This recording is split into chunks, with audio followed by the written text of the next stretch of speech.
Hey, what's going on, y'all?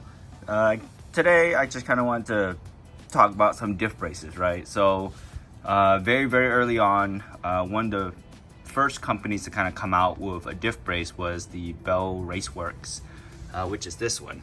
So, a lot of companies have started to come out with two different versions. One being for the OEM cover, which is like this one, and then the other version being for a fin version. So Z1 has a fin, Nismo has a fin cover, GK Tech has a fin cover, and some of the brace designs don't work with it because, you know, the fins protrude out.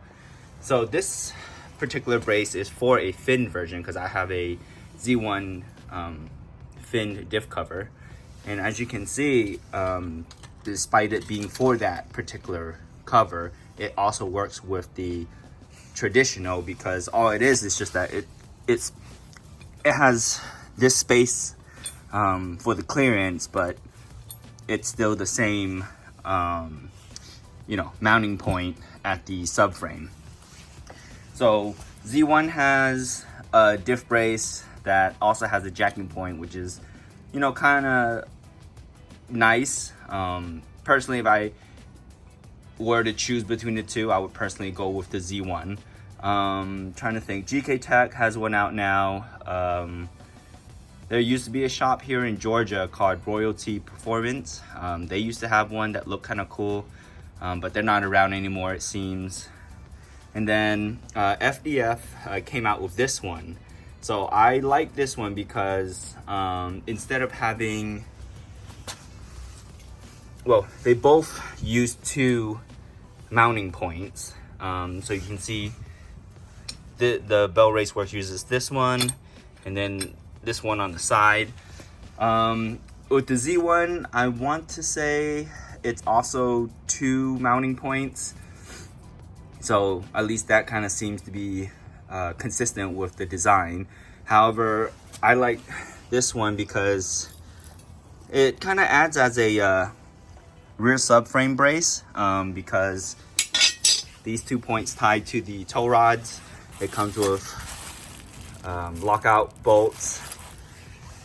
Then of course, as I mentioned with the Z1, this FDF also has a jack point too. So I don't have to try to keep jacking it up on the diff anymore. I have the brace to go up on. What else I'm trying to say? Personally, I think the brace helps with the wheel hop.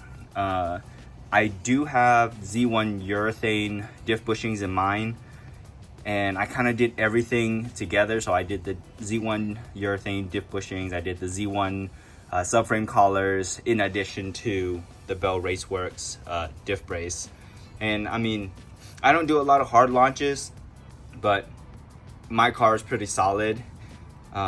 Listening to other people who only put on the diff brace, they seem to have good results with it. So I'm actually selling this one to a friend and slapping this one on, but just kind of wanted to go over some diff brace options.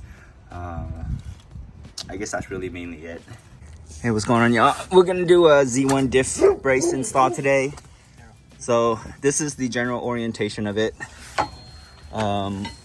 What you do is it takes these two mounts, this here and there, and then that hole right here, you gotta pretty much go through one of the locations to put the nut through here, which is for this one.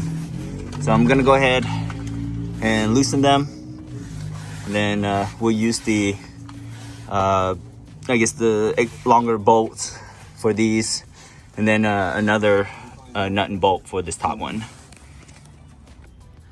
Okay, so this is the third bolt that holds to the subframe, and you go through here to put it in.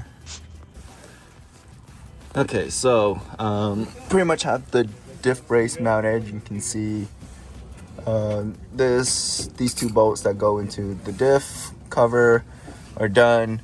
And then I am trying to tighten the top one that goes to the subframe.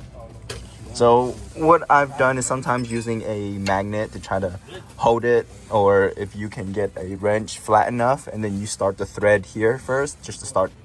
You wrench here and then hand thread to start it, and then you can kind of work your way. Ratcheting works best on this side.